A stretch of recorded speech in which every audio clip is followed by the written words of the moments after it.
Сәлем достар, қайырлы таң. Ал мен сіздерге тәуелсіздік белгісіндегі адамдарға арналған кеңесімді ұсынатын боламын. Жалпы 16 мамырға дейін ешқандай шешім қабылдамаған дұрыс. Себебі шешімді өзгерту өте қиын болады. Ал 3 мамырдан бастап жер бетіне Венера келеді. Ол тәуелсіздік белгісіндегі адамдарға 4 домға келіп тұр екен. Ал 4 дом жылжымайтын мүлікке, ата-анаға, ремонтқа жауап береді. Яғни жылжымайтын мүлік мәселесінде бір жақсы шешім қабылдайсыз. Үйіңізге ремонт жасатасыз, үйіңізге бір жаңадан заттар сатып алатын боласыз. Немесе басқа үйге көшесіз. Үйіңізге қонақ күтесіз. Жалпы үйлеріңізде бір жақсы жаңалық болады. Ал 10 мамырдан бастап Меркурий сіздерге 6 домға кері айналып бастайды. Жұмысыңызда өзгерістер болады. Бұрын істеп кеткен әріптесіңіз қайтадан жұмысқа келетін болады. Немесе сіз бұрынғы жұмысыңызға қайтадан барасыз.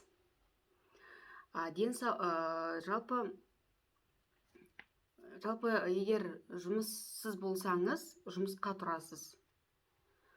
Диетаға отырасыздар, анализ тапсырасыздар. 11 мамырдан бастап Юпитер тағы 4 домға келіп тұр екен. Ол үлкен үйге көшуді білдіреді. Жалпы Юпитер кез келген нәрсені үлкейтеді. Бала көтересіз. Немесе әйеліңіз болса, әйеліңіз бала көтеру мүмкін. Немесе келініңіз, жеңгеңіз деген сияқты бала көтереді. Немесе бала босанады. Басқа елге көшулеріңіз ықтимал. Үй сатып аласыздар. 16 мамырдан бастап лунный затмение келеді. Ол 11 домға келіп тұр. Достарыңыздың қандай екенін білетін боласыз. Жалпы достар қандай екенін өздері көрсететін болады сізге. Достарыңызға көмектесесіз, немесе олар сізге көмектесетін болады. Жаңа достар пайда болады. Сізді түсінетін достар, адамдарды кездестіресіз. Өзіңіздің командаңызды жинайсыз.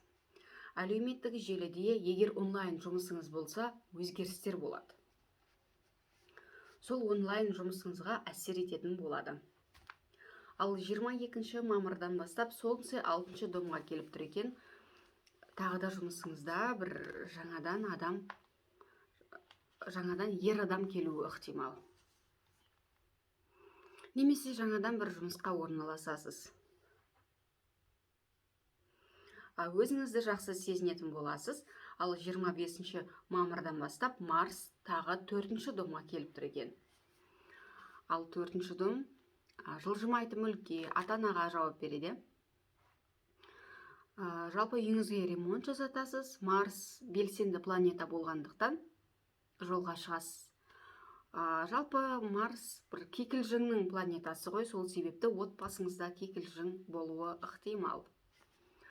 Үйіңізді, машинаны сатуыңыз мүмкін. Ал 29 мамыр күні Венера 5 домға келіп тұр. Кездесу, танысу болады. Балаға қатысты жақсы жаңалық болады. Бір ұтыстан жеңіп аласыздар. Бала көтерулеріңіз мүмкін.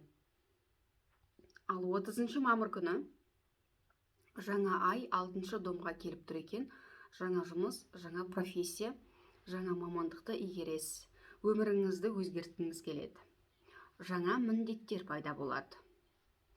Егер жұмыссыз болсаңыз, күнделікті жасап жүрген режиміңіз өзгеретін болады. Егер менің сіздерге айтып жүрген кеңесім ұнап жатса, лайк басуды ұмытпаңыздар. Бар болыңыздар, бай болыңыздар.